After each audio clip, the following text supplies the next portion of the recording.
Young വൈബ്സിൻ്റെ പുതിയൊരു അധ്യായത്തിലേക്ക് നിങ്ങൾക്കേവർക്കും സ്വാഗതം. ഇന്ന് നമ്മൾ ചർച്ച ചെയ്യുന്നത് ക്രൈസ്തവ യൂഥങ്ങളുടെ നിലവിലെ ഭൗതിക സാഹചര്യങ്ങളിൽ അവർ നേരിടുന്ന പ്രശ്നങ്ങളെക്കുറിച്ചാണ്.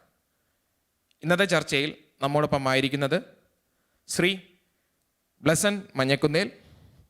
ബ്ലസൻ ഒരു എഞ്ചിനീയറിംഗ് വിദ്യാർത്ഥിയാണ്. ശ്രീ അമൽ ശ്രീയക് ജോസ്, അദ്ദേഹം ഒരു എഞ്ചിനീയറാണ്. ശ്രീ അനീഷ് ത്യാഗരാജൻ, അദ്ദേഹം ഒരു അഡ്വക്കേറ്റാണ്. കഴിഞ്ഞ എപ്പിസോഡിൽ സോഷ്യൽ മീഡിയ രംഗത്ത് ക്രൈസ്തവ യുവത്വങ്ങൾ നേരിടുന്ന വെല്ലുവിളികളെക്കുറിച്ച് നമ്മൾ പറഞ്ഞു വെച്ചു. അപ്പോൾ ഇന്നത്തെ എപ്പിസോഡിൽ നമ്മൾ പറയുക ക്രൈസ്തവ യുവത്വങ്ങൾ ഇന്നിൻ്റെ സാഹചര്യത്തിൽ അവരുടെ ചുറ്റുപാടുകളിൽ നേരിടുന്ന വെല്ലുവിളികളെക്കുറിച്ചാണ്. ഇതിനെക്കുറിച്ച് അമൽ, എന്താണ് താങ്കളുടെ അഭിപ്രായം? എൻ്റെ ഒരു അഭിപ്രായത്തിൽ ശരിക്കും പറഞ്ഞാൽ ഇന്നത്തെ ക്രൈസ്തവ സമൂഹം സത്യത്തിൽ ബലഹീനമായ ഒരു സമൂഹമായി മാറിക്കൊണ്ടിരിക്കുകയാണ്. അത് ഏറ്റവും കൂടുതൽ ബാധിക്കുന്നത് യുവാക്കളെ തന്നെയാണ്. ഇന്നത്തെ ക്രൈസ്തവ സമൂഹത്തിലെ ഭൗതിക സാഹചര്യങ്ങൾ യുവാക്കളുടെ ഇടയിൽ അല്ലെങ്കിൽ യുവത്വത്തിൻ്റെ ഇടയിൽ കുറഞ്ഞു പോയിക്കൊണ്ടിരിക്കുകയാണ്. അതായത് പല കുടുംബങ്ങളും ദാരിദ്ര്യത്തിൻ്റെ വക്കിലേക്കും അല്ലെങ്കിൽ ഒരു ഫിനാൻഷ്യൽ ബാക്കപ്പ് ഇല്ലായ്മയിലേക്കും പോയിക്കൊണ്ടിരിക്കുകയാണ്. ഒരു സമുദായത്തിൻ്റെ അല്ലെങ്കിൽ അതിൻ്റെ വളർച്ച കൃത്യമായ രീതിയിൽ സർക്കാരിനൊക്കെ നിശ്ചയിക്കാനായിട്ട് സാധിക്കും. അതായത് ഇവിടെയുള്ള ക്രൈസ്തവ സമൂഹം ഒരു ന്യൂനപക്ഷ സമൂഹമാണ്. ഈ ന്യൂനപക്ഷ സമൂഹത്തിന് അവരുടെ മൂല്യങ്ങളൊക്കെ ഉയർത്തിക്കൊണ്ടുവരാനായിട്ട് അല്ലെങ്കിൽ അവരെ സംരക്ഷിക്കാനായിട്ടൊക്കെ ഓരോരോ അവകാശങ്ങളും ആനുകൂല്യങ്ങളും എല്ലാം സർക്കാർ ഇവിടെ വിഭാവനം ചെയ്തിട്ടുണ്ട്. എന്നാൽ ഇതൊന്നും കൃത്യമായ രീതിയിൽ ക്രൈസ്തവ സമൂഹത്തിലേക്ക് എത്തിക്കാത്ത രീതിയിലാണ് ഇന്നത്തെ കേരള സർക്കാർ അല്ലെങ്കിൽ ഗവൺമെൻറ് സിസ്റ്റം മുന്നോട്ട് പോയിക്കൊണ്ടിരിക്കുന്നത്. അപ്പം അതിനനുസരിച്ചുള്ള ദൗർബല്യങ്ങളെല്ലാം ഇന്നത്തെ യുവാക്കളിൽ ധാരാളമായിട്ട് പ്രതിഫലിക്കുന്നുണ്ട്. കൃത്യമായ രീതിയിൽ ന്യൂനപക്ഷ പരമായിട്ടുള്ള ആനുകൂല്യങ്ങളും അവകാശങ്ങളും ഇതുപോലെയുള്ള സ്കോളർഷിപ്പുകൾ കാര്യങ്ങൾ ഇതൊന്നും കൃത്യമായ രീതിയിൽ ക്രൈസ്തവ യുവാക്കളിലേക്ക് എത്തുന്നില്ല. അല്ലെങ്കിൽ ന്യൂനപക്ഷ വകുപ്പ് ഇതുപോലെ 80:20 പോലെയുള്ള അനുപാതങ്ങൾ സൃഷ്ടിച്ചിരിക്കുകയാണ് അതിനകത്തൊക്കെ. മാത്രമല്ല കേരളത്തിൽ ഭൂരിപക്ഷമായ വിഭാഗങ്ങൾ ശരിക്കും പറഞ്ഞു കഴിഞ്ഞാൽ OBC സംവരണം SC സംവരണമൊന്നും ഇല്ലാത്ത വിഭാഗങ്ങളാണ്.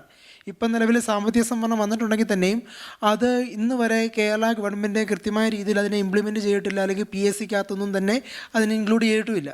അപ്പം അങ്ങനെ ആ ഒരു അവസ്ഥയിൽ ഇവിടെയുള്ള യുവാക്കൾ ഒരു തൊഴിലവസരമോ അല്ലെങ്കിൽ അവസരങ്ങളില്ലാത്തത് മൂലവും ഫിനാൻഷ്യലായിട്ടൊന്നും ഒരു സ്റ്റേബിൾ അല്ലാത്തത് മൂലവും അങ്ങനെ ധാരാളം പേര് അവസാനം പുറത്തേക്ക് പോകേണ്ട ഒരു സ്ഥിതിവിശേഷത്തിലേക്ക് വന്നുകൊണ്ടിരിക്കുകയാണ്. വേറെ രക്ഷയില്ല ഇവിടെ ജീവിക്കാൻ എന്നൊരു അവസ്ഥാവിശേഷം ഇവിടെ രൂപം കൊടുത്തിരിക്കുകയാണ്, അല്ലെങ്കിൽ രൂപം കൊണ്ട് വരികയാണ്. ശരി, അപ്പോൾ നമ്മളിപ്പോൾ ഈ ഒരു വിഷയത്തെ പരിഗണിക്കുമ്പോൾ ഇപ്പോൾ ഒരു കൊറോണ കാലഘട്ടമാണ്. ഇപ്പോൾ എൻ്റെ ഒരു അനുഭവം പറഞ്ഞു കഴിഞ്ഞാൽ കൊറോണ കാലഘട്ടത്തിലൂടെ കടന്നു പോകുമ്പോൾ സാമൂഹ്യ അകലം പാലിക്കുന്നുണ്ട്. സുഹൃത്തുക്കളാരെ എനിക്ക് കാണാൻ പറ്റില്ല, സുഹൃത്തുക്കളോടൊപ്പം ഇടവേളകൾ സ്പെൻഡ് ചെയ്യാൻ പറ്റുന്നില്ല. അപ്പോൾ എൻ്റെ വീട്ടിൽ ഞങ്ങൾ 3 മക്കളാണ്.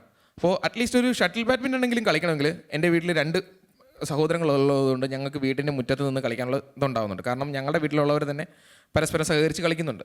അപ്പോൾ നമ്മുടെ കുടുംബങ്ങളിൽ കുട്ടികൾ കുറയുന്നു അല്ലെങ്കിൽ നമ്മുടെ സഹോദരങ്ങൾ കുറയുന്നു എന്നത്, എണ്ണം കുറഞ്ഞു വരുന്നത് അതൊരു വലിയൊരു പ്രതിസന്ധിയല്ലേ നാളെയുടെ കാലഘട്ടത്തിലെ ക്രൈസ്തവ കുടുംബങ്ങളെ സംബന്ധിച്ചിടത്തോളം? അതൊരു വലിയ ഫാക്ടറാണ്. കാര്യം നമ്മുടെ ഫാമിലീസ് ഇന്ന് ന്യൂക്ലിയർ ഫാമിലീസ് ആയിക്കൊണ്ടിരിക്കുകയാണ്. കാര്യം എണ്ണം കുറയുമ്പം നാച്ചുറലി ഇപ്പം നമ്മുടെ ഒരു ഇപ്പം എൻ്റെ വീട്ടിൽ 5 പിള്ളേരുണ്ടെന്ന് വിചാരിച്ചു. 5 പിള്ളേരുണ്ടെങ്കിൽ അതും 2 കുട്ടികളുള്ള ഒരു ഫാമിലിയും തമ്മിൽ വ്യത്യാസമുണ്ട്. ഇപ്പോൾ ഒരു ഇവൻ ഇലക്ഷൻ ആണെങ്കിൽ പൊളിറ്റീഷ്യൻസിനാണെങ്കിൽ പോലും നമുക്ക് പ്രയോറിറ്റി കാണും. അവിടെ നിന്ന് 5 വോട്ട് കിട്ടും, അല്ലെങ്കിൽ പാരൻസിൻ്റെ കൂടെ എല്ലാം കൂടെ 7 വോട്ട് കിട്ടും എന്ന് പറയും. അപ്പം നമ്മളൊരു കാര്യം പറഞ്ഞാൽ അവർ കുറച്ചുകൂടെ പ്രയോറിറ്റിയിലേക്ക് കേൾക്കും. പിന്നെ അത് മാത്രമല്ല, ഈ പറഞ്ഞ പോലെ നമ്മുടെ ഇടയിലുള്ള ഈഗോസും ചില കുറയും. അത് പിള്ളേരുണ്ടാകുന്ന കുറച്ച് ഇതുണ്ട്. ഇപ്പം എന്ന് പറഞ്ഞാൽ ഇപ്പം ഇപ്പോൾ ഒരു കുട്ടി മാത്രമുള്ളൊരു ഫാമിലിയിലാണെങ്കിൽ എല്ലാം അവനെ തന്നെ ആയിരിക്കും അടിച്ചേൽപ്പിക്കുന്നത്. എല്ലാ ടാലൻറ്റും അവന് വേണമെന്നുള്ളൊരു ഇത് ചെയ്യും. പക്ഷേ ഇപ്പോൾ എൻ്റെ വീട്ടിൽ 5 പിള്ളേരുണ്ടെങ്കിൽ ഇവന് ഒരു കഴിവ് കാണും, അവന് നീന്താൻ അറിയാം, മറ്റവൻ പഠിക്കും, അടുത്തവൻ പാട്ട് പാടും. അങ്ങനെ ആ ഒരു ഈഗോ ക്ലാഷസ് എല്ലാം പോകും. അങ്ങനെ കുറേ ബെനിഫിറ്റ്സ് ഉണ്ട്. പിന്നെ നമ്മുടെ ഫാമിലീസ് അങ്ങനെ ആയിരുന്നു പണ്ട്. പക്ഷേ ഇന്ന് നമുക്കൊന്നെന്ന് പറയണ പോലെ അതുപോലെ ഗവൺമെൻറ്റിൻ്റെ പ്ലാൻസ് എല്ലാം നമ്മൾ നേരെ വേണം നോക്കി, പക്ഷേ നമ്മുടെ കുടുംബങ്ങളാണ് തകർന്നു പോയത്. അതുകൊണ്ട് അതൊരു വലിയ ഫാക്ടറാണ്. നമ്മളൊരു ന്യൂനപക്ഷമാണ്, വെളിയിൽ ധാരാളം പേര് പോകുന്നുണ്ട്. അതൊരു ഫാക്ടർ. നമുക്ക് നമ്മുടെ സംവരണ വിഷയങ്ങളുണ്ട്, നമുക്ക് ആനുകൂല്യങ്ങളില്ല, നമ്മളൊരു മൈനോറിറ്റിയാണ്. ശരിക്കും കേരളത്തിലെ ന്യൂനപക്ഷം എന്ന് പറഞ്ഞാൽ നമ്മളാണ്. എന്നിട്ടും പലർക്കും നമ്മൾക്ക് ആനുകൂല്യങ്ങളില്ലാത്തത് കൊണ്ട് തന്നെ പലരും ഗവൺമെൻറ് ജോലികളിൽ ശ്രമിക്കുന്നില്ല. അതിൽ ശ്രമിച്ചിട്ട് കാര്യമില്ല, മറ്റു പലരും കിട്ടുന്നത് കൊണ്ട് അതിന് തയ്യാറാവുന്നില്ല. പിന്നെ അതുകൊണ്ടാണ് കൂടുതലും പൈസ ഉണ്ടാക്കാൻ വേണ്ടി പലരും കഷ്ടപ്പെട്ട് വെളിയിൽ പോകുന്നത്. എങ്ങനെയൊക്കെ സാധാരണ ആൾക്കാർ കാണുമ്പോൾ നമ്മളൊരു പ്രിവിലേജ്ഡ്, ഈവൻ സിനിമകളിലാണെങ്കിലും പ്രിവിലേജ്ഡ് ആയിട്ടുള്ള കുറച്ച് വിഭാഗത്തെ മാത്രമേ കാണിക്കുന്നുള്ളൂ. പക്ഷേ ഒരു നല്ലൊരു ഭൂരിപക്ഷം ആൾക്കാരും വളരെ പാവപ്പെട്ടവരും പിന്നെ ഇതുപോലെ കഷ്ടപ്പെട്ട് ജീവിക്കുന്നവരുമാണ്. അപ്പം അതിന് നമ്മുടെ ആ സംവരണ വിഷയങ്ങളിൽ നമ്മൾ കുറച്ചുകൂടെ ഫോക്കസ് ചെയ്യണം. അത് നമ്മുടെ സഭയും ആ വക കാര്യങ്ങളിൽ നോക്കണം. അതിനെക്കുറിച്ച് ചിന്തിക്കണം നമ്മൾ. ഇപ്പം ആധുനിക കുടുംബം എന്ന് നമ്മൾ നിർവചിക്കുമ്പം അവർ ഇതിൻ്റെ കൂടെ തന്നെ കൊണ്ടുവരുന്നൊരു ആശയമുണ്ട്. അതായത് എണ്ണത്തിൽ കുറച്ചിട്ട് അവർക്ക് വേണ്ട സൗകര്യങ്ങളെല്ലാം അമിതമായിട്ട് ചെയ്തു കൊടുക്കുക, അതല്ലാതെ കൂടുതൽ കുട്ടികളെ വളർത്തിയെടുക്കാൻ ബുദ്ധിമുട്ടാണ് എന്നൊരു തരത്തിൽ ഇപ്പം ആധുനിക കുടുംബങ്ങൾ നിർവചിക്കപ്പെടുന്നുണ്ട്. പക്ഷേ യഥാർത്ഥത്തിൽ അത് നമ്മുടെ സമൂഹത്തിൻ്റെ പരാജയത്തിലേക്ക് നയിക്കുന്ന ഏറ്റവും വലിയ ഘടനകളിൽ ഒന്ന് തന്നെയാണ്.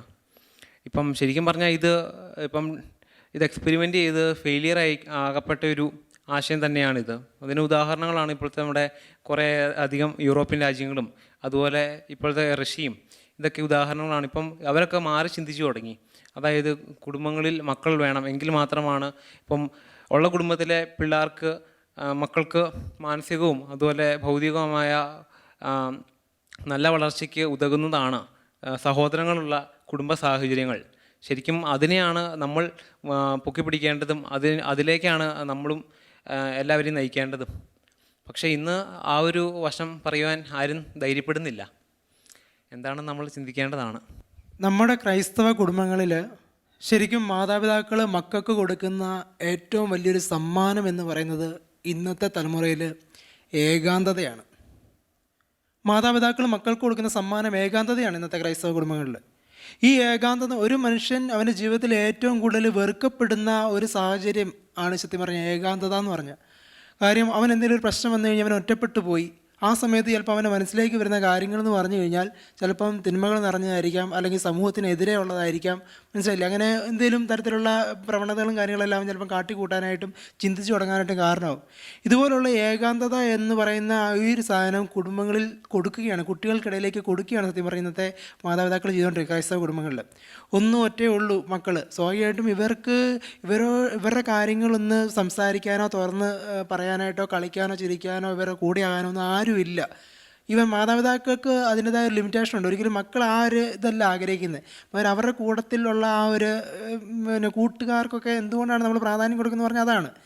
സ്വാഭാവികമായിട്ടും ഇന്നത്തെ സമൂഹത്തിലെ ക്രൈസ്തവ കുടുംബങ്ങളിൽ ഇതുപോലെ ഒന്നും ഒറ്റയും വരുമ്പം ഇവർ പിന്നെ ബാക്കി അഭയം തേടുന്നത് കൂട്ടുകാരിലാണ്. ഇപ്പം കൂട്ടുകാർ പറയുന്ന കാര്യങ്ങളിലൊക്കെ പ്രധാനമായിട്ടും പ്രാധാന്യം കൊടുക്കുകയും ആ കണക്കിനൊക്കെ പോകാനുള്ള കാര്യങ്ങളും പിന്നെ അതുമൂലം പിന്നെ ബാക്കിയുള്ള സാമൂഹിക പ്രതിബദ്ധതയില്ലായ്മയിലേക്കും ചില വഴിവിട്ട കാര്യങ്ങളിലേക്കൊക്കെ പോകാനായിട്ട് ചില സാധ്യതയുണ്ട്. സത്യം പറഞ്ഞാൽ മാതാപിതാക്കൾ അവരുടെ സ്വാർത്ഥ ലാഭത്തിന് വേണ്ടി മക്കളുടെ എണ്ണം 1, 2 ഒക്കെ ആക്കുമ്പോൾ നഷ്ടപ്പെടുന്നു പറഞ്ഞു കഴിഞ്ഞാൽ ആ കുട്ടിയുടെ ഒരു ജീവനാണ്. ജീവൻ എന്ന് പറഞ്ഞാൽ അവൻ്റെ ജീവിതമാണ്. അവൻ്റെ ജീവിതത്തിൽ അവൻ ആസ്വദിക്കാതെ അവൻ പോവുകയായിട്ട് അവസാനം അവൻ ഒരു യുവത്വം ആസ്വദിക്കാനായിട്ട് ഇറങ്ങിത്തിരിക്കുമ്പോൾ പലപ്പോഴും പല വഴിവിട്ട സന്ദർഭങ്ങളിലേക്കും പോവുകയാണ്. അപ്പം കൃത്യമായ രീതിയിൽ ആ ഒരു മനോഭാവം മാറണം. ഈ കഴിഞ്ഞ തലമുറയിലെ മാതാപിതാക്കൾ അങ്ങനെ ആയിരുന്നില്ല അവർ. പക്ഷേ അവർ പുതുതായിട്ടൊരു കാര്യം നിർവചിക്കുകയും അതിൽ പ്രശ്നത്തിൽ പെട്ടുപോയത് ആ കുട്ടികളുമാണ്. മാത്രമല്ല ഇതിൻ്റെ ഒരു അപകടം എന്ന് പറയുന്നത് ഈ മാതാപിതാക്കൾ തന്നെ ഈ ഏകാന്തത അവസാനം അനുഭവിക്കേണ്ടി വരിക. അവരുടെ വാർദ്ധക്യകാലത്തിൽ മക്കളില്ല, മനസ്സിലായില്ലേ? മക്കളില്ലാത്ത അവസ്ഥ, പിന്നെ വൃദ്ധസദനങ്ങളിലേക്ക് പോകുന്നു, അല്ലെങ്കിൽ ഏകാന്തമായ ജീവിതം നയിക്കേണ്ട അവസ്ഥകളിലേക്ക് വരുന്നു. അപ്പോൾ ആ ഒരു അവസ്ഥ അവസാന നാളുകളിൽ ഇവർ അനുഭവിച്ചുകൊണ്ടിരിക്കുകയാണ്. അപ്പോൾ ഇത് കൃത്യമായ രീതിയിൽ നമ്മുടെ സമൂഹം മനസ്സിലാക്കണം. മാത്രമല്ല എന്തുകൊണ്ടാണ് ഈ കുട്ടികളുടെ എണ്ണത്തിലെ ഒരു കാര്യം പറഞ്ഞു കഴിഞ്ഞാൽ ഏതൊരു സമുദായത്തിൻ്റെയൊക്കെ നിലനിൽപ്പെന്ന് പറഞ്ഞാൽ അതിനകത്തെ അംഗസംഖ്യയാണ്, ജനത്തിൻ്റെ അംഗസംഖ്യയാണ് ശരിക്കും ആ സമൂഹത്തിൻ്റെ നിലനിൽപ്പെന്ന് പറഞ്ഞാൽ. ഇന്നത്തെ ക്രൈസ്തവ സമൂഹത്തിൻ്റെ നിലനിൽപ്പ് വളരെ അപകടമാണ്. പക്ഷേ കേരളത്തിലെ ക്രൈസ്തവ സമൂഹത്തിൻ്റെ നിലനിൽപ്പ് വളരെ അപകടത്തിലേക്ക് പോയിക്കൊണ്ടിരിക്കുകയാണ്. 1950 കാലഘട്ടങ്ങളിൽ 20-25 അടുത്തുണ്ടായിരുന്ന ക്രൈസ്തവർ 2001 19% 2011 സെൻസസിൽ 18% ഇപ്പോൾ 2017 ജനനനിരക്കിൽ വെറും 14.9% ഉള്ളൂ. ഇന്നത്തെ അവസ്ഥയിൽ 2017 ലേറ്റസ്റ്റ് ആയിട്ട് വന്ന ഈ സർക്കാർ റിപ്പോർട്ടിൽ ന്യൂനപക്ഷങ്ങളിൽ ഭൂരിപക്ഷമായ സമൂഹമാണ് കേരളത്തിൽ ഏറ്റവും കൂടുതൽ കുട്ടികളുള്ള സമൂഹം. ന്യൂനപക്ഷമായ ഈ ക്രൈസ്തവ സമൂഹം വെറും 14.9% ഉള്ളൂ. അപ്പം വളരെ അപകടമായ രീതിയിലേക്ക് ജനസംഖ്യ കുറഞ്ഞു വന്നുകൊണ്ടിരിക്കുകയാണ്, സാമൂഹികവും ഇതായിട്ടെല്ലാം കുറഞ്ഞു വന്നുകൊണ്ടിരിക്കുകയാണ്. അതുമാത്രമല്ല വേറെ ഒരു ഫാക്ടറുണ്ട്, അതായത് നമ്മുടെ പിള്ളേരുടെ കല്യാണ പ്രായം. അപ്പം നമ്മൾ കൂടുതലും കുറച്ചിപ്പോൾ ലേറ്റായിട്ടാണ് കല്യാണം കഴിക്കുന്നത്. അതായത് ഇപ്പം നമ്മുടെ പെൺപിള്ളേർ പോലും 25 വയസ്സിന് ശേഷമാണ് കല്യാണം കഴിക്കുന്നത്. നമ്മുടെ ഡാറ്റ നോക്കുകയാണെങ്കിൽ തന്നെ നമുക്ക് കാണാൻ കഴിയുന്നത് തന്നെ ഏറ്റവും കൂടുതൽ വിവാഹങ്ങൾ നടന്നിട്ടുള്ളത് 25-30 ആ റേഞ്ചിലാണ്. അതുതന്നെ നമ്മുടെ പ്രൊഡക്ടിവിറ്റി അഫക്റ്റ് ചെയ്യുന്ന ഒരു ടൈമാണ്. 30-ന് ശേഷം ഉള്ളതുണ്ട്. അപ്പം അങ്ങനെ തന്നെ നമ്മുടെ എണ്ണം കുറയാൻ അത് മറ്റൊരു ഫാക്ടറാണ്, അതുകൂടെ നമ്മൾ നോക്കണം. എന്തുകൊണ്ടാണ് നമ്മുടെ കുട്ടികൾ ഏറ്റവും കൂടുതലും, എനിക്ക് തോന്നുന്നത് ഇന്ന് കേരളത്തിൽ ഏറ്റവും കൂടുതലും മൈഗ്രേറ്റ് ചെയ്യുന്നത്? മീൻസ് പോയിട്ട് തിരികെ വരാതെ അവിടുത്തെ സിറ്റിസൺഷിപ്പ് തേടി അവിടെ തന്നെ സെറ്റിലായി അവിടെ തന്നെ ഒരു ഫാമിലി എന്നൊരു കൺസെപ്റ്റിലേക്ക് പോകുന്ന രീതിയിലേക്ക് നമ്മുടെ ഇടയിൽ യൂത്ത് അങ്ങനെ ചിന്തിക്കുന്നുണ്ട്. അപ്പം നമുക്ക് യൂത്ത് നഷ്ടപ്പെടുന്നതെന്ന് ചോദിച്ചു കഴിഞ്ഞാൽ അവരുടെ പാരമ്പര്യമൊക്കെ നിലനിർത്തുന്നുണ്ട്, പക്ഷേ അവർ വേറൊരു രാജ്യത്തിൻ്റെ ഭാഗമായി മാറുന്നുണ്ട്. അങ്ങനെ നമുക്കൊരു ചോർച്ച നമുക്കിവിടെ സംഭവിക്കുന്നുണ്ട് നമ്മുടെ അംഗബലത്തിൽ. അതെന്തുകൊണ്ടാവാം സംഭവിക്കുന്നത്? ഞാൻ ഇവിടെ പറഞ്ഞതിൻ്റെ ബാക്കിയായിട്ടൊരു കാര്യം സൂചിപ്പിക്കുകയാണ്. ശരിക്കും പറഞ്ഞു ഇതുപോലെ നമ്മുടെ വിവാഹപ്രായങ്ങൾ കൂടുമെന്ന് പറഞ്ഞു. പ്രത്യേകിച്ച് പെൺകുട്ടികൾ വിവാഹപ്രായം 25 വയസ്സിന് ശേഷമാണ്, കുറേ 30 വയസ്സിന് ശേഷം പോകുന്നുണ്ടെന്ന് പറഞ്ഞു. ശരിക്കും 2017 ഈ ഒരു സർക്കാരിൻ്റെ കണക്കനുസരിച്ച് ആനുവൽ വെയിറ്റേജ് സ്റ്റാറ്റസ് റിപ്പോർട്ടുണ്ട്. അപ്പോൾ ആ റിപ്പോർട്ട് കേരളത്തിന് എക്കണോമിക് ഡിവിഷൻ ഇറക്കുന്ന റിപ്പോർട്ടാണ്. ഈ റിപ്പോർട്ടിൻ്റെ അടിസ്ഥാനത്തിൽ ശരിക്കും പറഞ്ഞു കഴിഞ്ഞാൽ 15 തൊട്ട് 19 വയസ്സിനിടയിൽ ആദ്യ കുട്ടി ഉണ്ടായ അമ്മമാരുടെ കണക്കിൽ ക്രിസ്ത്യൻ അമ്മമാർ വെറും 3%. 15 തൊട്ട് 19 വയസ്സിനിടയിൽ 20 വയസ്സ് തൊട്ട് 24 വയസ്സിനിടയിൽ ആദ്യ കുട്ടിയുണ്ടായ അമ്മമാർ ക്രിസ്ത്യൻ സമൂഹത്തിൽ 9% വെറും 9%. ശരിക്കും ശാസ്ത്രീയമായി നമ്മൾ പറയുവാണെങ്കിൽ 25 വയസ്സിന് മുമ്പായിരിക്കണം ഒരു പെൺകുട്ടി ആദ്യ ഗർഭധാരണം നടത്താനുള്ള അനുയോജ്യമായ പ്രായം എന്നൊക്കെയാണ് ചില ശാസ്ത്ര റിപ്പോർട്ടിലൊക്കെ ഇങ്ങനെ കണ്ടത്. ഞാൻ ജസ്റ്റ് നോക്കിയപ്പം കണ്ടതാണ്. അപ്പോൾ ആ ഒരു അവസ്ഥയിൽ ശരിക്കും പറഞ്ഞാൽ ഈ ഒരു കമ്മ്യൂണിറ്റിയിൽ വെറും 3-9 ഒതുങ്ങിയാണ് ആ സമയത്ത് ആദ്യ കുട്ടിയുണ്ടായ അമ്മമാർ. അപ്പം വളരെ ഒരു പരിതാപകരമായ ഒരു അവസ്ഥയിലേക്കാണ് പോയിക്കൊണ്ടിരിക്കുന്നത്. അതായത് അത് പിന്നീട് ആരോഗ്യപരമായിട്ടുള്ള പ്രശ്നങ്ങളുണ്ടാകാം, അങ്ങനെയുള്ള പ്രശ്നങ്ങളിലേക്ക് കടന്നിട്ട് പിന്നെ കുട്ടികളില്ലാത്ത അവസ്ഥ. ഇപ്പം നമ്മൾ ധ്യാന കേന്ദ്രങ്ങളൊക്കെ നോക്കുവാണെങ്കിൽ കൂടുതലും ധ്യാന കേന്ദ്രത്തിന് പോകുന്നത് മക്കൾ വേണം എന്നുള്ള ആവശ്യമായിട്ടാണ് ധ്യാന കേന്ദ്രങ്ങൾ ചെല്ലുന്നത്. അപ്പം ഇങ്ങനൊരു അവസ്ഥ നമ്മൾ തന്നെ ക്രിയേറ്റ് ചെയ്യുവാണ് നമ്മുടെ സമുദായത്തിനിടയിൽ തന്നെ. മാത്രമല്ല ഇത് എന്തുകൊണ്ട് ക്രിയേറ്റ് ആകുമെന്ന് ചോദിച്ചു കഴിഞ്ഞാൽ പലപ്പോഴും നമ്മുടെ ഇടയിൽ നമുക്കൊരു ബാക്കപ്പ് ഇല്ലെന്നുള്ളതാണ്. ഒരു ഫിനാൻഷ്യലായിട്ടുള്ള ബാക്കപ്പ് ഇല്ല. കാര്യം എന്തുകൊണ്ടാണ് ഇത് കണക്റ്റ് ആകുമെന്ന് പറഞ്ഞു കഴിഞ്ഞാൽ എന്തുകൊണ്ടാണ് വിവാഹപ്രായങ്ങൾ മുന്നോട്ട് പോകുന്നതിനുള്ള കാരണങ്ങൾ തേടി പോകുമ്പോഴാണ് കുറേ കാര്യങ്ങൾ മനസ്സിലാകുന്നത്. അതായത് ഇപ്പം നമ്മളിപ്പം ഒരു വിവാഹം കഴിക്കാനായിട്ട് നമ്മൾ ഒരു പരിധി വെക്കുന്നതെന്ന് പറഞ്ഞു കഴിഞ്ഞാൽ അല്പമെങ്കിലും ഫിനാൻഷ്യലായിട്ട് നമുക്ക് എന്തെങ്കിലും ഒരു ബാക്കപ്പ് ഉണ്ടാവും. ഒരു വീടുണ്ടായിരിക്കണം, അല്ലെങ്കിൽ വലിയ ബാധ്യതകൾ കടബാധ്യതകളൊക്കെ കുറച്ചെങ്കിൽ നമുക്ക് ഒതുക്കണം, അങ്ങനെ നമുക്ക് എന്തെങ്കിലും പേരിനെന്തെങ്കിലും ഒരു ജോലി വേണം, ഇങ്ങനൊരു കുറച്ച് കാര്യങ്ങൾ നമ്മൾ വെക്കുന്നുണ്ട്. ഇതിനകത്ത് ഇപ്പോൾ ഒരു ക്രിസ്ത്യൻ കുടുംബത്തിനെ സംബന്ധിച്ചിടത്തോളം കൂടുതലും കുട്ടികളെന്ന് പറഞ്ഞു കഴിഞ്ഞാൽ ഇപ്പോൾ നമ്മുടെ ഒരു സമൂഹം വെച്ചാൽ നമ്മുടെ ഒരു ക്രൈസ്തവ ഇതിൽ നമ്മൾ തന്നെ കൂടുതലും വിദ്യാഭ്യാസം കൊടുക്കാണ്ട് നമ്മൾ ധാരാളം പ്രോത്സാഹിപ്പിക്കുന്നുണ്ട്. അപ്പം നമ്മൾ പ്രോത്സാഹിപ്പിക്കുന്ന നമ്മൾ തന്നെ ചെയ്യുന്നത് വീട് പോലും അവിടെ പണയം വെച്ചിട്ട് അല്ലെങ്കിൽ സ്ഥലമെല്ലാം കൊണ്ട് പണയം വെച്ചിട്ട് അല്ലെങ്കിൽ ബാങ്ക് കൊണ്ട് വെച്ചിട്ടൊക്കെയാണ് നമ്മൾ പിള്ളേരെ പഠിപ്പിക്കാണ്ട് ലോൺ എടുക്കുന്നത്. അങ്ങനെ ലോൺ എടുത്താണ് പിള്ളേരെ പഠിപ്പിക്കുകയും വീണ്ടും ഈ 10-12 പലിശയ്ക്കൊക്കെ നമ്മൾ പിന്നീട് അടച്ചു തീർക്കാനുള്ള ബാധ്യത കിടക്കുക. അപ്പം ഈ പഠിപ്പിക്കാനായിട്ട് പിള്ളേരെ നമുക്ക് ഈ 10-12 പലിശയ്ക്ക് ലോൺ എടുത്താണ് മാതാപിതാക്കൾ പഠിപ്പിക്കുന്നത്. അപ്പം വലിയ കടബാധ്യത കിടക്കുക. ഈ ബാധ്യത ഒഴിവാകണമെങ്കിൽ അവനൊരു ജോലി കിട്ടി അല്പമെങ്കിലും പൈസ ഇവന് വീട്ടിൽ കൊണ്ട് കൊടുത്തെങ്കിൽ മാത്രമേ ഉള്ളൂ ആ ഒരു ബാധ്യത അല്പമെങ്കിലും കുറയ്ക്കാൻ പറ്റത്തുള്ളൂ. നിലവിലെ സാഹചര്യം അനുസരിച്ച് കേരളത്തിൽ നമുക്ക് ഇങ്ങനെ ഒരു സപ്പോർട്ട് സിസ്റ്റം ഇല്ല. ഇവിടുത്തെ ക്രൈസ്തവർക്ക്, മൈനോറിറ്റിയായ ക്രൈസ്തവർക്ക് ഇതിനെ സപ്പോർട്ട് ചെയ്യാനൊരു സിസ്റ്റം ഇല്ല. നമുക്കിതുവരെ വലിയ അളവുകളും കാര്യങ്ങളോ ഒന്നും തന്നെ നമുക്ക് കൃത്യമായി നമ്മൾ എത്തുന്നില്ല നമ്മുടെ സമൂഹത്തിലേക്ക്. അതുകൊണ്ട് തന്നെ സ്വാഭാവികമായിട്ട് നമുക്ക് പെട്ടെന്നൊരു ഏണിങ് വന്ന് ഇതിൻ്റെ ബാധ്യത അല്പമെങ്കിലും കുറയ്ക്കണമെങ്കിൽ സ്വാഭാവികമായിട്ടും വിദേശത്ത് പോകുന്ന ഒരു പ്രവണതയിലേക്ക് പോകും. വേറെ രക്ഷയില്ലാത്തതുകൊണ്ട് പോവുക. കാര്യം 1-2 ഉള്ളൂ പിള്ളേർ. അപ്പോൾ 1-2 ഉള്ളെങ്കിൽ സ്വാഭാവികമായിട്ട് ഇവരെ നല്ലൊരു എലൈറ്റ് ആയിട്ടുള്ള ജോബിന് വേണ്ടി സ്വാഭാവികമായിട്ടും മാതാപിതാക്കൾ കൺസിഡർ ചെയ്യും. 1-2 ഉള്ളൂ, ആകെയുള്ള അവരെ പൊന്നുപോലെ നോക്കണം. അപ്പോൾ അതിനുവേണ്ടി എലൈറ്റ് ആയിട്ടുള്ള എഞ്ചിനീയറിംഗ് അല്ലെങ്കിൽ അങ്ങനെ മേഖലകൾ അവർ തിരഞ്ഞെടുക്കുകയും അതിൻ്റെ സാമ്പത്തിക ബർഡൻ വരികയും ഇതിനെ റിലാക്സ് ചെയ്യാനായിട്ട് ഈ പിള്ളേർക്ക് അവസാനം വിദേശത്തൊക്കെ പോയി എന്തെങ്കിലും സമ്പാദിക്കേണ്ട ഒരു അവസ്ഥയിലേക്ക് വരിക. അപ്പം അത് സത്യം പറഞ്ഞു കഴിഞ്ഞാൽ ഇവിടുത്തെ ഈ ഒരു സർക്കാർ നമ്മുടെ ഇടയിൽ തന്നെ ഒരു ക്രിയേറ്റ് ചെയ്ത് വരുന്നൊരു സംഭവമെന്നേ പറയാൻ പറ്റത്തുള്ളൂ. കാര്യം ഇവിടുത്തെ ആ ഒരു സമൂഹത്തിന് ഇങ്ങനെ ഒരു പ്രശ്നം ഉണ്ടെങ്കിൽ സ്വാഭാവികമായിട്ടും അതിനുള്ള ഒരു മാർഗ്ഗങ്ങൾ ഇവിടെ നമ്മൾ കൺസിഡർ ചെയ്യണം. ഇപ്പം നമ്മൾ ന്യൂനപക്ഷമാണ്, നമുക്ക് പറയാനായിട്ട് ഇവിടെ വോയിസ് ഇല്ല എന്നത് ഒരു സർക്കാർ കണ്ടുകൊണ്ട് നമ്മളെ തളർത്താനായിട്ടായിരിക്കരുത് ശ്രമിക്കേണ്ടത്, വളർത്താനായിട്ടായിരിക്കണം എന്നും കൂടെ ഞാൻ അതിനകത്ത് പറഞ്ഞു വെക്കുക. അപ്പം നമ്മളിപ്പം അതിനെക്കുറിച്ച് പറഞ്ഞു വയ്ക്കുമ്പോൾ ഇന്ന് നമ്മുടെ യുവത്വത്തിൻ്റെ ഇടയിൽ ഞാനൊരു തുറന്ന ചോദ്യം ചോദിക്കുകയാണ്. വൈറ്റ് കോളർ ജോബ്സ് അല്ലാതെ ഏതെങ്കിലും തരത്തിൽ ഇപ്പോൾ കൃഷി ആയിക്കൊള്ളട്ടെ, നമ്മുടെ പാരമ്പര്യമായിട്ടുള്ള കുടിയേറ്റത്തിൻ്റെ ഭാഗമായ കൃഷി ആയിക്കൊള്ളട്ടെ, ഈവൻ ഇപ്പോൾ നമ്മുടെ തീരദേശങ്ങളായിക്കൊള്ളട്ടെ, ഒരു വൈറ്റ് കോളർ ജോബിസത്തിൽ നിന്നും നമ്മൾ മാറി ചിന്തിക്കാൻ തുടങ്ങിയിട്ടുണ്ടോ? കഴിഞ്ഞ നൂറ്റാണ്ടിൻ്റെ സംഭാവനയായ വൈറ്റ് കോളർ ജോബിസത്തിൽ നിന്നും കുറച്ചുകൂടി ഒരു ഈക്വലൈസേഷൻ എന്ന് പറഞ്ഞ ഒരു തുല്യവൽക്കരണം നമ്മുടെ യുവത്വങ്ങളുടെ ഇടയിൽ ഇപ്പോൾ ഉണ്ടാകുന്നുണ്ടോ? ശരിക്കും പറഞ്ഞാൽ നമ്മുടെ യുവാക്കൾ കുറേ മാറുന്നുണ്ട്, മാറേണ്ടി വരുന്ന അവസ്ഥയാണ്. അതായത് വൈറ്റ് കോളർ ജോബ്സ് മാതാപിതാക്കൾ ധാരാളം കൺസിഡർ ചെയ്യുമ്പോൾ നമ്മൾ അതിനുവേണ്ടി പരിശ്രമിച്ചിട്ട് അവസാനം ഫലം കാണാത്ത രീതിയിൽ ധാരാളം യുവാക്കളുണ്ട് നമ്മുടെ സമൂഹത്തിൽ. ഇപ്പോൾ എഞ്ചിനീയറിംഗ് മേഖലയാണെങ്കിലും എഞ്ചിനീയറിംഗ് എന്നൊരു സാധനത്തെ നമ്മൾ മുന്നിൽ കണ്ടുകൊണ്ട് ആ ഒരു എഞ്ചിനീയറിംഗ് മേഖലയിലേക്ക് പ്രവേശിക്കുകയും അതിൽ നമ്മൾ പാസ്സാവുകയൊക്കെ ചെയ്തെങ്കിലും നമുക്കിവിടെ അതിന് പറ്റിയ ജോബ്സ് നമുക്ക് കിട്ടുന്നില്ല. അങ്ങനെ കിട്ടാതെ വരുമ്പോൾ സ്വാഭാവികമായിട്ടും വീണ്ടും ഈ പഠിച്ച എഞ്ചിനീയറിംഗ് ഡിഗ്രി ഉള്ളവൻ വീണ്ടും ഏതെങ്കിലും താഴെ നിലയിലുള്ള ജോലിക്ക് വേണ്ടി അവസാനം ശ്രമിക്കുകയും അതിനുവേണ്ടി പോവുകയാണ്. ഇപ്പോൾ 5000 രൂപയാണല്ലോ, 6000 രൂപയാണല്ലോ, 10000 രൂപയാണല്ലോ മാസശമ്പളത്തിന് വേണ്ടി അല്ലെങ്കിൽ താൽക്കാലികമായിട്ടോ ട്രെയിനിങ് ആയിട്ട് പൈസ ഇല്ലാതെ തന്നെ പോകേണ്ട ഒരു അവസ്ഥയാണ്. അപ്പം ഈ ഒരു സംഭവത്തിലേക്ക് യുവാക്കൾ വരികയാണ്, വേറെ വഴിയില്ലാത്തതുകൊണ്ട് വരികയാണ്. കാര്യം എലൈറ്റ് ജോബ്സിന് വേണ്ടി പോവുകയും എന്നാൽ താഴ്ന്ന തരത്തിലുള്ള പ്രവർത്തനങ്ങൾ അല്ലെങ്കിൽ അങ്ങനെയുള്ള ജോബ്സിലേക്ക് മാറേണ്ട ഒരു അവസ്ഥാവിശേഷമാണ് ശരിക്കും പറഞ്ഞാൽ ഈ ഒരു സമൂഹത്തിൽ സമുദായത്തിൽ കണ്ടുകൊണ്ടിരിക്കുന്നത്. ബ്ലസൻ ഒരു വിദ്യാർത്ഥിയാണ്, ഒരു എഞ്ചിനീയറിംഗ് വിദ്യാർത്ഥിയാണ്. അപ്പോൾ ബ്ലസൻ്റെ പഠനരംഗത്ത് ഒരു ക്രിസ്തീയ യുവത്വം എന്ന നിലയിൽ ബ്ലസൻ നേരിടുന്ന പ്രശ്നങ്ങൾ എന്താണ് എന്ന് പറയുമ്പോൾ, ഇപ്പോൾ നിലവിൽ താങ്കളൊരു വിദ്യാർത്ഥിയാണല്ലോ. അപ്പോൾ വിദ്യാർത്ഥിയെ തുടരുമ്പോഴും ക്രിസ്തീയ യുവത്വം എന്ന നിലയിൽ താങ്കൾ നേരിടുന്ന വിദ്യാഭ്യാസപരമായിക്കൊള്ളട്ടെ ചുറ്റുപാടുപരമായിക്കൊള്ളട്ടെ എന്തൊക്കെ പ്രശ്നങ്ങളാണ് താങ്കൾ നേരിടുന്നത് താങ്കളുടെ ഒരു അഭിപ്രായത്തിൽ? അതായത് ഇപ്പം സ്കൂൾ കോളേജുകളിലേക്ക് ചെല്ലുമ്പം ഇപ്പം ഞാൻ പഠിക്കുന്നത് കൂടുതലും ക്രിസ്തീയ മൂല്യങ്ങൾ സ്വീകരിക്കുന്ന ഇൻസ്റ്റിറ്റ്യൂഷൻസിലാണ്. അതുകൊണ്ട് എന്നെ അത് വലിയ കാര്യമായിട്ട് ബാധിക്കുന്നത്. എങ്കിൽ പോലും പ്രിവൈലൻ്റ് ആയിട്ട് കാണുന്നൊരു സംഭവം എന്നാന്ന് വെച്ചാൽ, ഇപ്പം ട്രഡീഷണലായിട്ട് നമ്മൾ ഡെവലപ്പ് ചെയ്തിരുന്നൊരു മോറൽ കോമ്പസ് ഉണ്ട്, അത് ആകെപ്പാടെ തച്ചുടക്കപ്പെടുകയാണ് ചെയ്യുന്നത്. അതായത് നമ്മൾ തെറ്റെന്ന് നിർവചിച്ചതും സമൂഹത്തിന് ദോഷമെന്ന് പറയുന്ന പല സംഭവങ്ങളും ഇന്ന് യുവജനങ്ങളുടെ ഇടയ്ക്ക് ആവശ്യകതയെ മാറിയിരിക്കുകയാണ്. കാരണം എന്താണെന്ന് വെച്ചാൽ, ഈ പറയുന്ന മോശമായ അല്ലെങ്കിൽ ഇതുപോലുള്ള വഴികളിൽ പോയില്ലെങ്കിൽ ഈ പറയുന്ന ഒറ്റയും പറ്റയുമായ പിള്ളേർ ഒറ്റപ്പെടും. സ്വാഭാവികമായി അവർക്ക് സുഹൃത്തുക്കളെ ലഭിക്കില്ല. അപ്പോൾ തീർച്ചയായും നിഷ്കളങ്കരായവരാണെങ്കിലും നല്ല മനസ്സുള്ളവരാണെങ്കിൽ പോലും മറ്റവരെ ബോധിപ്പിക്കുന്നതിന് വേണ്ടിയിട്ട് അവർ ഇവരുടെ പാതകൾ സ്വീകരിക്കും. നീ ഭയങ്കര ബാക്ക്വേർഡാണ്, ഒട്ടും മോഡേൺ അല്ല, നീ ഏത് നൂറ്റാണ്ടിലാണ് ജീവിക്കുന്നേ, അങ്ങനെ നന്മ തിന്മകൾ പറയുമ്പോൾ അവർ ഈ ചോദ്യം ചോദിക്കും.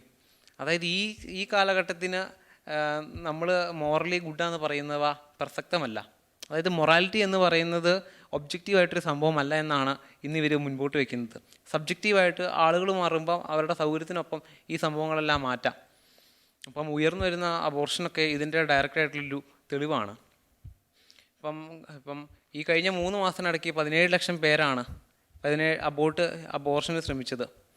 എന്നാൽ ഇപ്പം കോവിഡ് ബാധിച്ച് മരിച്ചവരുടെ എണ്ണം തന്നെ ഏതാണ്ട് 4 ലക്ഷത്തിൽ താഴത്താണ്. അപ്പം ഇത്ര വലിയ ഇമ്പാക്റ്റുള്ളൊരു സംഭവം പ്രത്യക്ഷമായിട്ട് മനഃപൂർവ്വം ആരൊക്കെയോ ശ്രമിച്ച് മറയ്ക്കാൻ ശ്രമിക്കുകയാണ്. ഇതെല്ലാം മോറൽ കോമ്പസ് നശിക്കുന്നതിൻ്റെയും ഒരു സമൂഹം അനാർക്കിയിലേക്ക് പോകുന്നതിൻ്റെയൊക്കെ സൂചനകളാണ്.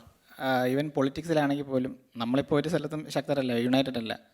അപ്പോൾ എനിക്ക് തോന്നുന്നത് നമുക്ക് കമ്മ്യൂണിറ്റി ബേസ്, മതപരമായി നമുക്ക് പൊളിറ്റിക്സ് ഇല്ല, നമുക്കങ്ങനെ പറ്റില്ല. നമുക്ക് community base Christians including every Christians ഒരു പൊളിറ്റിക്കൽ ഇതുണ്ടെങ്കിൽ നമുക്ക് നമ്മുടെ ആശയങ്ങൾ എത്തിക്കാൻ പറ്റും. നേരത്തെ അമൽ ഇവിടെ സൂചിപ്പിച്ചായിരുന്നു, ക്രൈസ്തവരുടെ എണ്ണം ക്രൈസ്തവരുടെ വളർച്ചാ നിരക്ക് അല്ലെങ്കിൽ ക്രൈസ്തവരുടെ എണ്ണം 18-ൽ നിന്നും 16-ഉം 14-ആയിട്ട് ഇങ്ങനെ കുറഞ്ഞുകൊണ്ടിരിക്കുമ്പോൾ അത് ഒരു ക്രൈസ്തവൻ എന്ന നിലയിൽ ഒരു ഭാവി ക്രൈസ്തവൻ എന്ന് പറയുമ്പോൾ ഒരു യുവ ക്രൈസ്തവനിൽ നിന്നും ഒരു കുടുംബസ്ഥനാകുകയോ മാറുന്ന ഒരു ക്രൈസ്തവൻ എന്ന നിലയിൽ എന്നെ ഭയപ്പെടുന്ന ഒന്നാണ്. കാരണം ഇങ്ങനെ കുറഞ്ഞുകൊണ്ടിരിക്കുമ്പോൾ നാളെ ക്രൈസ്തവരുടെ ഭാവി എന്താണ്? അപ്പോൾ ഇതിനെ നമുക്ക് ഈ ഒരു കുറഞ്ഞുകൊണ്ടിരിക്കുന്ന ഒരു കുറവിനെ നമുക്ക് ഏതൊക്കെ രീതിയിൽ നമുക്ക് അത് തടയാനാകും, അല്ലെങ്കിൽ നമുക്ക് വളർച്ചാ നിരക്കിനെ എങ്ങനെ തിരികെ കൊണ്ടുവരാൻ സാധിക്കും? ഈ വിഷയത്തിൽ കൂടുതൽ ഗഹനമായ രീതിയിൽ പഠനം നടത്തിയെന്ന വ്യക്തി എന്ന നിലയിൽ അമലിൻ്റെ അഭിപ്രായം എന്താണ്? അല്ല, അത്ര കൂടുതൽ പഠനമെന്ന് ഞാൻ പറയുന്നില്ല, എന്നാലും എൻ്റേതായ ഒരു വീക്ഷണം ഞാൻ പറയാം. അതായത് ശരിക്കും നമ്മൾ സാഹചര്യമാണ് എല്ലാ മനുഷ്യനെയും നിയന്ത്രിക്കുന്നത്. അതായത് എനിക്കിപ്പം ഫിനാൻഷ്യലായിട്ട് നല്ലൊരു ബാക്കപ്പ് ഉണ്ടെങ്കിൽ സ്വാഭാവികമായിട്ടും എൻ്റെ ലൈഫ് സ്റ്റൈൽ എന്ന് പറഞ്ഞാൽ അതിനനുസരിച്ചായിരിക്കും. എനിക്ക് ഫിനാൻഷ്യലായിട്ട് ഒരു ബാക്കപ്പ് ഇല്ല, ഞാനൊരു ദാരിദ്ര്യ കുടുംബമാണെങ്കിൽ എൻ്റെ ലൈഫ് സ്റ്റൈലിലും അത് ബാധിക്കും. അപ്പോൾ സ്വാഭാവികമായിട്ടും എൻ്റെ ഓരോ കാര്യങ്ങളെയൊക്കെ ആ സാഹചര്യത്തിനനുസരിച്ചാണ് നമ്മൾ സ്വാഭാവികമായിട്ടും മനുഷ്യൻ അങ്ങനെയാണ് നീങ്ങുന്നത്. അപ്പം ഇന്നത്തെ ക്രൈസ്തവ സമൂഹത്തിൽ നമുക്കിപ്പോൾ ഫിനാൻഷ്യലായിട്ടുള്ള ബാക്കപ്പ് ഇല്ല, അതുകൊണ്ട് ഇതുപോലെയുള്ള ലോണിൻ്റെ കാര്യങ്ങളും ബേർഡൻസും ഇങ്ങനെ വിദ്യാഭ്യാസപരമായിട്ട് നമുക്ക് അങ്ങോട്ട് എന്നാ ഫീസൊന്നും ഫീസിബിൾ അല്ല. മാത്രമല്ല ഇതുപോലെ ജോലി കാര്യങ്ങളിലൊക്കെ നമുക്ക് ഇതുപോലെ എന്നാ ദാരിദ്ര്യം പിടിക്കുന്നു, അതായത് സർക്കാർ തലങ്ങളിലൊന്നും നമുക്കൊന്നും ഒരു എന്നാ പ്രാതിനിധ്യം കിട്ടുന്നില്ല. അപ്പം അങ്ങനെയൊക്കെ വരുമ്പോൾ സ്വാഭാവികമായിട്ടും ഈ ഒരു സമൂഹത്തിൻ്റെ ഇപ്പോൾ വിവാഹപ്രായം ഉയർന്നു പോയിക്കൊണ്ടിരിക്കുന്നു അല്ലേ. അപ്പം ഈ വിവാഹപ്രായം ഉയർന്നു പോയിക്കൊണ്ടിരിക്കുന്നു. അപ്പോൾ ഇങ്ങനെയുള്ള കാര്യങ്ങളെ മറികടക്കാനായിട്ട് ഇതിനുള്ള സാഹചര്യങ്ങളെ ഒരുക്കി കൊടുക്കുക എന്നുള്ളതാണ് പ്രാധാന്യം. അപ്പോൾ ഇങ്ങനെയുള്ള വിഷയങ്ങളിൽ ഇതുപോലെ ഫിനാൻഷ്യൽ ബാക്കപ്പ് ഉണ്ടാകുന്ന രീതിയിൽ ഇപ്പം വിദ്യാഭ്യാസ തലങ്ങളിൽ സാമ്പത്തികമായിട്ടും അതുപോലെ ജോലി തലങ്ങളിൽ അവസരങ്ങൾ ഒരുക്കിയൊക്കെ ഈ ഒരു സമൂഹത്തെ സംരക്ഷിക്കാനായിട്ട് സർക്കാർ ഏതെങ്കിലും തരത്തിലുള്ള ശ്രമിക്കുകയാണെങ്കിൽ സ്വാഭാവികമായിട്ടും ഈ സമൂഹത്തിന് അതിനെ റിക്കവർ ചെയ്യാനായിട്ട് സാധിക്കും. മാത്രമല്ല ഈ സമൂഹത്തിനിടയിലും ഇതുപോലുള്ള ഒരു കാര്യങ്ങൾ ഉയർത്തിക്കൊണ്ട് വരുവാണെങ്കിൽ സ്വാഭാവികമായിട്ടും ഇതിനെ സസ്റ്റെയിൻ ചെയ്യാനായിട്ടും നമുക്ക് സാധിക്കുന്നതാണ്. അമലിൻ്റെ ഈ കണ്ടെത്തലുകളൊക്കെ നമ്മളിത് പറഞ്ഞു വെക്കുമ്പോൾ ഈ ഇത്തരത്തിലുള്ള കണ്ടെത്തലൊക്കെ സഭാ നേതൃത്വങ്ങൾ, വിവിധ ക്രൈസ്തവ നേതൃത്വങ്ങളെ അറിയിക്കുമ്പോഴും അവരെങ്ങനെയാണ് ഇതിനെ സ്വീകരിക്കുന്നത്? അമലിൻ്റെ ഒരു വീക്ഷണത്തിൽ എങ്ങനെയാണ് അവർ സ്വീകരിക്കുന്നതിനെ ഉൾക്കൊള്ളുന്നത്? സത്യം പറഞ്ഞു കഴിഞ്ഞാൽ അത് വ്യക്തികളെ അടിസ്ഥാനമായിട്ടിരിക്കും. ചില വ്യക്തികൾ, സഭാ നേതൃത്വത്തിലുള്ള ചില വ്യക്തികൾ ഈ കാര്യങ്ങളെപ്പറ്റി അവെയർ ആയിരിക്കാം, ചിലവർ അവെയർ അല്ലാത്തവരുണ്ടായിരിക്കാം. അപ്പം ചിലരെ സംബന്ധിച്ചുള്ള അവർ എടുക്കുന്നതിനനുസരിച്ച് ഇപ്പം പല രൂപതകളും ഈ കാര്യങ്ങളൊക്കെ വിഷയങ്ങളൊക്കെ എടുക്കുന്നുണ്ട്. ചിലർ നല്ല എഫക്റ്റീവായിട്ട് എടുക്കുന്നു, ചിലർ അതിൽ വലിയ എഫക്റ്റീവ് ആകുന്നില്ല, ചിലർ ജസ്റ്റ് പറഞ്ഞു പോകുന്നതേ ഉള്ളൂ, ചിലവരെങ്കിലും അല്പം പ്രവർത്തനത്തിലേക്ക് പോകുന്നു. അപ്പോൾ ഈ കാര്യങ്ങളൊക്കെ മനസ്സിലാക്കുന്നു, ബാക്കിയുള്ളവരിലേക്ക് പങ്കുവയ്ക്കുന്നു. സത്യം പറഞ്ഞാൽ ഇത് അല്പമെങ്കിലും ജാഗ്രത പുലർത്തണം. കാര്യം എന്ന് പറഞ്ഞു കഴിഞ്ഞാൽ ഇത് വംശനാശം നേരിടുന്ന ഒരു സമൂഹമായിട്ട് മാറിക്കൊണ്ടിരിക്കുക.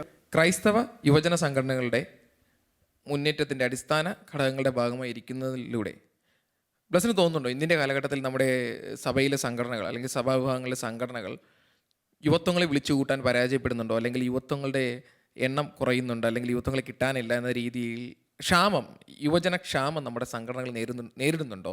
അങ്ങനെ അതിലൂടെ ആ ക്ഷാമം നേരിടുന്നതിലൂടെ പണ്ട് സഭയ്ക്ക് താങ്ങും തണലുമായി നിന്ന യുവജന സംഘടനകൾ ഇന്ന് കുതിക്കുകയാണോ കിതയ്ക്കുകയാണോ ബ്ലസ്സിൻ്റെ അഭിപ്രായത്തിൽ?